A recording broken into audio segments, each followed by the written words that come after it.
ജാനകിക്കായി ഒരു സ്നേഹവീട് ഒരുക്കുന്നു. വാട്ടർ ടാങ്കർ ഓണേഴ്സ് അസോസിയേഷനാണ് ഏലൂർ കുറ്റിക്കാട്ടുകരയിൽ വിധവയായ ജാനകിക്ക് വീട് നിർമ്മിച്ചു നൽകുന്നത്. വീടിന്റെ തറക്കല്ലിടൽ association president VS Zakir Hussain നിർവഹിച്ചു.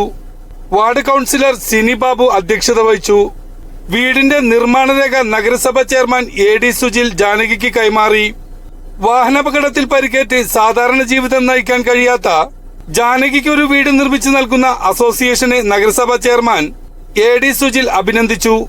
ടാങ്കർ ലോറികളിൽ കുടിവെള്ളം വിതരണം ചെയ്യുന്ന സംഘടന ജീവകാരുണ്യ പ്രവർത്തനങ്ങൾ ഏറ്റെടുക്കുമ്പോൾ അവർ സമൂഹത്തിന് വലിയ സന്ദേശമാണ് നൽകുന്നതെന്നും നഗരസഭ ചെയർമാൻ പറഞ്ഞു.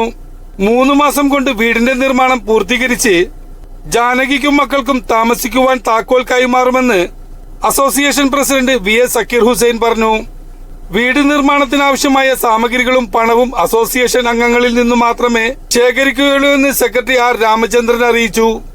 മുൻ നഗരസഭ chairperson CP Usha, KB Sulaiman, നഗരസഭ കൌൺസിലർമാരായ KM ഇസ്മായിൽ, ദിവ്യ നോബി, MI ഉബൈദ്, EJ സേവി, ഭവന നിർമ്മാണ കമ്മിറ്റി അംഗം അലിബാബ എന്നിവർ സംസാരിച്ചു.